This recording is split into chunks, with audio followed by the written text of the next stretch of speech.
Inilah 3 pemain Brazil ketika ini yang berjaya dalam saingan Liga Super yang dihimpun oleh Makan Bola ialah. Tetapi sebelum meneruskan, jangan lupa untuk melanggan saluran ini terlebih dahulu supaya anda tidak terlepas sebarang maklumat mengenai Liga Super Malaysia setiap hari. 3 pemain Brazil ketika ini berjaya menonjolkan aksi yang cemerlang bersama pasukan masing-masing dalam saingan Liga Super. Antaranya ialah, nombor 1 ialah Roberto Fernandes, JDT FC. Penyerang berusia 34 tahun ini tidak menunggu lama untuk menghasilkan impak apabila berjaya menjaringkan gol dalam perlawanan pertamanya menentang Selangor pada akhir Julai yang lalu. Roberto kini berjaya menjaringkan gol dalam setiap perlawanan Liga sewaktu bertemu pasukan Selangor, Sabah, Perak dan Kedah. Pemain kelahiran Brazil ini telah menjaringkan 4 gol dan turut menghasilkan 1 bantuan jaringan dalam 4 perlawanan Liga Super ketika ini. Roberto hadir untuk memperkuatkan lagi bahagian serangan JDT setelah Fernando Forestieri mengalami kecederaan dan terpaksa disisihkan buat tempoh yang panjang. Nombor 2 ada Ramon Machado, Sabah FC.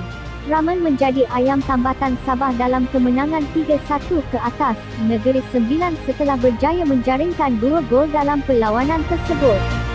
Ramon kini sudah merekodkan 6 gol dan 2 bantuan jaringan dalam 7 perlawanan Liga bersama Sabah. Penyerang berusia 32 tahun ini juga sudah menjaringkan 2 gol dalam debutnya bersama Sabah sewaktu menentang Kuching City pada aksi awal bulan Julai. Ketajaman Ramon di hadapan gol dan dibantu pula dengan kehadiran Darren Lock dan Sadil Ramdhani menjadikan jentera serangan Sabah semakin digeruni. Nombor 3 Bergson da Silva, JDT FC. Bergson kini berada di tangga ketiga carta penjaring terbanyak Liga setelah menjaringkan 15 gol dalam 17 aksi Liga berdasarkan statistik daripada NFL.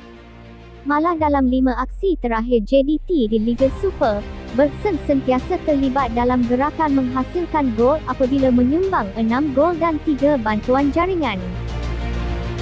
Setelah ketiadaan Forestieri ekoran kecederaan, Bergson kembali menjadi sandaran utama JDT dalam menghasilkan gol.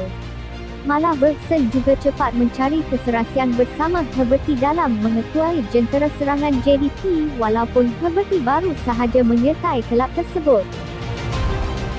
Bagaimana menurut anda? Siapakah yang terbaik? Silakan berikan komenan anda di kolom komentar.